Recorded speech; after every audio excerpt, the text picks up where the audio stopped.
بسم اللہ الرحمن الرحیم۔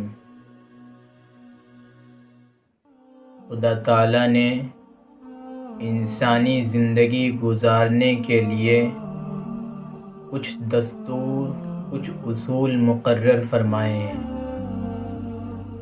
اور ایک انسان کی زندگی کے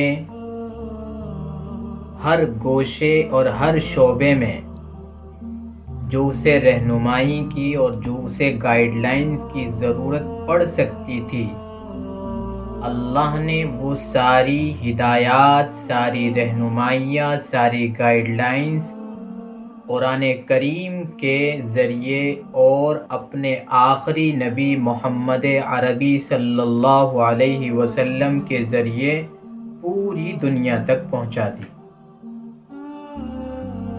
اور پیغمبر علیہ السلام کی احادیث کے ذریعے، آپ کے فرامین کے ذریعے ان کو قیامت تک کے لیے محفوظ کروا کر امت کو، قوم کو، لوگوں کو ایک راہ ہدایت دکھلائی۔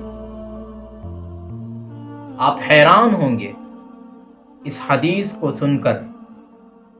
بڑی عجیب حدیث ہے، جس کا بظاہر اسلام سے ایک عام فہم آدمی کے ذہن میں اسلام سے کوئی واسطہ اور تعلق نظر نہیں آئے گا، کوئی کنیکشن نظر نہیں آئے گا۔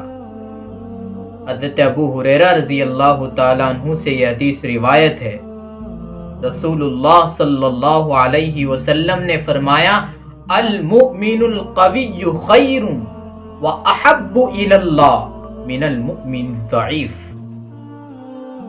عن ابی ہریرہ رضی اللہ تعالی عنہ قال قال رسول اللہ صلی اللہ علیہ وسلم: المؤمن القوی خیر واحب الی اللہ من المؤمنین الضعیف۔ رسول اللہ فرماتے ہیں کہ طاقتور مومن، جس مومن کے اندر طاقت ہے، جس مومن کے اندر قوت ہے، جس مومن کا جسم اور بدن، اس کی باڈی تندرست اور صحیح سلامت ہے، جس مومن کی فزیکل فٹنس ہے، جس مومن کا جسم کے اندر توازن ہے، جو مومن طاقتور ہے، وہ طاقتور مومن ایک کمزور مومن سے، ایک لاغر مومن سے بہتر ہے، اور اللہ کے نزدیک وہ مومن زیادہ پسندیدہ ہے بمقابل اس مومن کے جو کمزور ہے۔ کیا مطلب ہوا؟ اللہ کے نبی علیہ الصلاۃ والتسلیم اپنے امتیوں کو، مومنین کو، لوگوں کو کس چیز کی طرف رغبت دینا چاہتے ہیں؟ کیا بتانا چاہتے ہیں؟ اللہ اپنے نبی کی اس حدیث کے ذریعے امت تک کیا پیغام پہنچانا چاہتا ہے؟ اللہ کے نبی یہ بتانا چاہتے ہیں کہ ایک مومن کی ذمہ داری یہ ہے، ایک مومن کی شان یہ ہے کہ وہ اپنے جسم کی حفاظت کرے، اپنے بدن کی صحت کا خیال رکھے، اپنی فزیکل ایکٹیویٹیز کا خیال رکھے، اپنے بدن کو فٹ رکھے۔ یہ مومن کی ذمہ داری ہے، یہ مومن کی شان ہے۔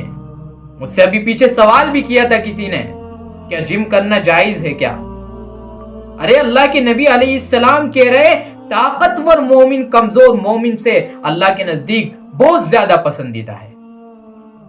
ایک مومن کی شان یہ ہوتی ہے کہ اس کو دیکھ کر دوسروں کو اس پر رشک آئے۔ اللہ کے نبی علیہ الصلاۃ والتسلیم کی زندگی سے یہ ثابت ہے کہ آپ علیہ الصلاۃ والتسلیم دوڑا بھی کرتے تھے، آپ علیہ الصلاۃ والتسلیم بھاگا بھی کرتے تھے۔ اللہ کے نبی علیہ الصلاۃ والتسلیم اور جسمانی ورزش ہوا کرتی اس کو بھی انجام دیا کرتے تھے۔ یہ اللہ کے نبی کی سیرت سے ثابت ہے۔ اس لیے اللہ کے نبی نے فرمایا امت کو پیغام پہنچانے کے لیے: المؤمن القوی خیر واحب الی اللہ من المؤمن الضعیف۔ طاقتور مومن کمزور مومن سے زیادہ بہتر اور اللہ کے نزدیک زیادہ پسندیدہ ہے۔ اس لیے مسلمانوں کو چاہیے اللہ کے اس نبی کی حدیث کو غور سے پڑھیں اور سمجھیں۔ اللہ کے نبی ہم سے کیا کہنا چاہتے ہیں؟ یہ کہنا چاہتے ہیں ایک مومن کو اپنے بدن کی حفاظت کرنی ہے، اس کا خیال رکھنا ہے، اور بدن کے ذریعے جو کام کاج ہوا کرتے ہیں، بدن کو فٹ رکھنے کا، باڈی کی فٹنس کا خیال رکھنے کے لیے جو ذرائع اسباب استعمال ہوا کرتے ہیں، ان کو اپنانا ایک مومن کی ذمہ داری ہے، کیونکہ رسول اللہ فرما رہے ہیں کہ طاقتور مومن کمزور سے بہتر ہے۔ اب دیکھیے اللہ کے نبی علیہ السلام، اب کمزور مومن جو ہوگا وہ پریشان ہونے لگے گا اس حدیث کو سن کر، اس لیے اللہ کے نبی نے اسی کے آگے فوراً فرمایا وفی کل خیر، اور ہر ایک میں خیر ہے۔ اگر اللہ تعالیٰ طاقتور مومن کے اندر اس کی طاقت اور قوت اور فزیکل فٹنس کی وجہ سے اس کے اندر خیر بتا رہا ہے، اس کو پسندیدہ بتا رہا ہے، تو ہو سکتا ہے کمزور مومن کے اندر کوئی دوسری خیر موجود ہو جو اس طاقتور مومن کے اندر نہ ہو۔ اس لیے نبی علیہ السلام نے فرمایا وفی کل خیر، ہر آدمی کے اندر کوئی نہ کوئی خیر کا مادہ ہوا کرتا ہے، خیر کا پہلو ہوا کرتا ہے، لیکن مومن کی عامتاً ذمہ داری یہ ہوا کرتی ہے۔ اللہ کے نبی کی حدیث ہمیں یہ بتاتی ہے، آپ کی ہدایات ہمیں یہ بتاتی ہے، آپ کی رہنمائی ہمیں یہ بتاتی ہے، ایک مومن کی شان یہ ہے کہ وہ اپنے بدن کا لحاظ رکھے، اپنے جسم کی توانائی کا لحاظ رکھے، اس کی تندرستی اور اس کی صحت مندی کا لحاظ رکھے، تاکہ اسلام کے نام پر کبھی آپ کے بدن کی ضرورت پڑے، اسلام کو کبھی آپ کے جسم کی ضرورت پڑے تو آپ کا جسم اس اسلام کے لیے کارگر ثابت ہو، بوجھ ثابت نہ ہو۔ اس لیے نبی علیہ السلام نے فرمایا المؤمن القوی خیر واحب الی اللہ من المؤمن الضعیف، طاقتور مومن اللہ کے نزدیک زیادہ پسندیدہ اور اس میں زیادہ بھلائی ہے کمزور مومن سے، لیکن وفی کل خیر، اور ہر ایک میں خیر ہے۔ یا اللہ